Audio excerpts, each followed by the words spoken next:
Is late of the Pier in session on the show tonight. They recorded a couple of tracks. We're going to be hearing a few of their selections as well.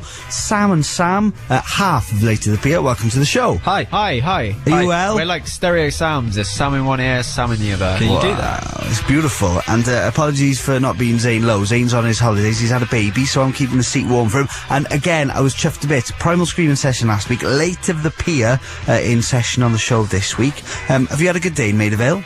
Yeah, we sure have. Yeah, we can't wait to hear the session tracks from Castle Donington, of course, the home of rock in England. It's an obvious question, you must be sick of it, but has the festival, download and everything, inspired you in any way to form the band? I think we're a lot more brutal people, but I don't think musically, no. We're brutal in a really feathery kind of just...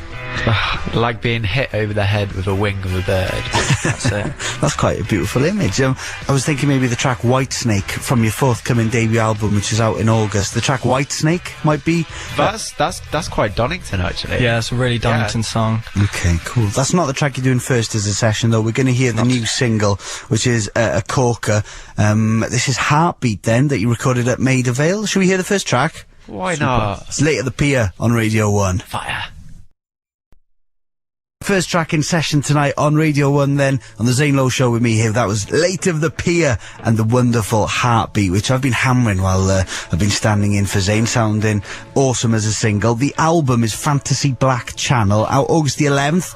What's the title all about, Sam and Sam? It's whatever you see it as. Some people see it as a blank screen where they can get anything they like from it. Up to everybody to make their minds up. Loads of different melodies, lots of really interesting producing on the tracks. Who did you record the album with? Mr. Errol Alkin. Errol Alchemy. Been a fan of yours for a long time as well, hasn't he? Yeah, he has, yeah. But we've been fans of his longer, so we beat him, really. Did you used to go to his club night, watch him DJ and stuff? Yeah, we used to wait until he came to our nearest town, actually. And then we used to dance to his selections, such as, bizarrely enough, like Aphex Twin and stuff like that, which no DJ in their right mind would ever play. Yeah. We'll have another track in session very soon. I mean, just listen to the album and having seen you live and everything, which is just an amazing experience. You've obviously got a lot of different influences in the band. Is it 50-50 musically between kind of more the electronic side of things and the guitars, or is it totally different for each member? I think it's like 50-50-50-50-50-50. Yeah, I think we're completely stretched as far as what we listen to, so... And who's to talk who our influences are already, I think. Yes, because we're not psychologists. Yeah, they just seep into us. You're musicians, and we're very pleased to hear you've picked a Metronomy track for us to listen to next. They're brilliant, aren't they, Metronomy? They're incredible. Yeah. Have you gigged with them a lot? A few times. Yeah.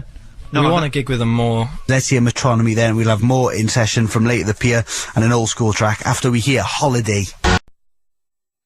It's Metronomy, and that is your choice, Late of the Pier. So the song Holiday. What I like about Metronomy Live is they've got these, how do you describe them, kind of flashing lights on their chests, haven't they, when they play? Yeah, I think that kind of thing will never die. It's sort of one of these eternal lights that they have on their chest, and I think they're better at doing that than they are playing the music. If only it wasn't battery powered. Oh, they need to be plugged in before every gig. But the best thing I saw was one gig they had these little teddy bears, each of them had, and they had lights on their chests as well, which lit up, and they probably consider it too gimmicky or something because they've stopped doing it, but... That's pretty nifty though, isn't it? It's probably just for their girlfriends. Yeah.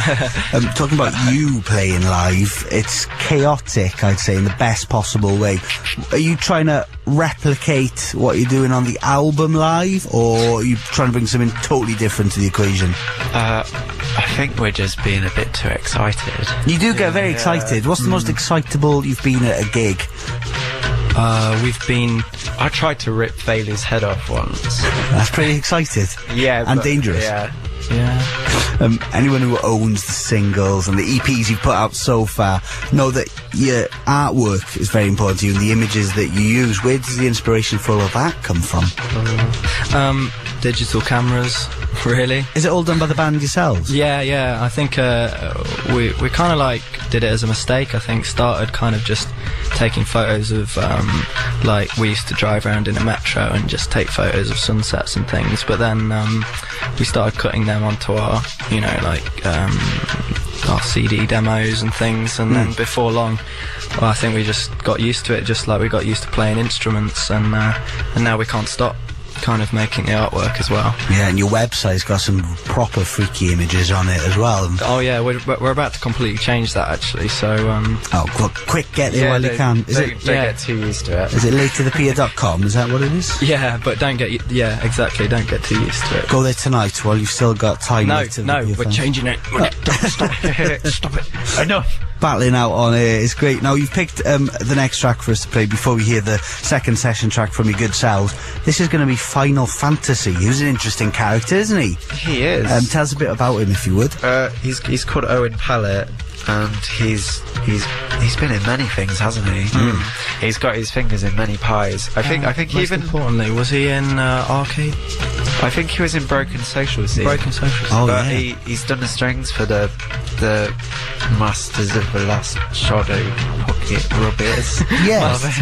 Yeah. God, we're so out of touch. You're on about the Last Shadow Puppets, right? Yeah, So he did the strings for that. He was in Arcade Fire. And he's doing this Final Fantasy thing, and he plays live, and he just loops everything, and it's... But I mean, this is we've chosen this as our sort of influence from a few years ago, and it certainly kind of made us... It made our horrible car seem like a kind of beautiful vessel, didn't it? Yeah. And now, of course, you get flown by birds there, don't you? Yeah. Which is beautiful. Or those squirrels that have the flaps so they can fly. Okay. Helium.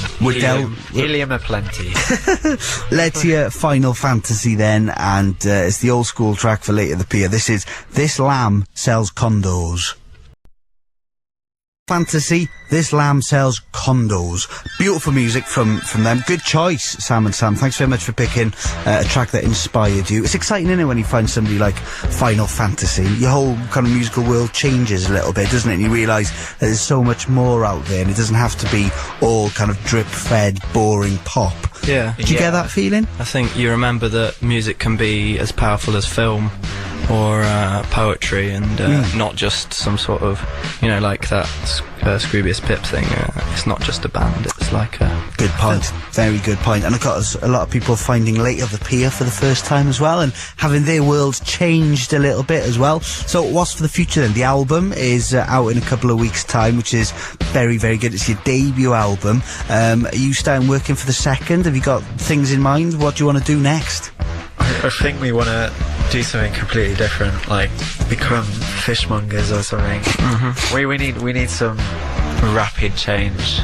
Yes, I'm going to become a ceramic artist. I've said this many times before, I just can't get it out of my head. But what, nobody took you seriously? I can't imagine why. This is ridiculous. This is...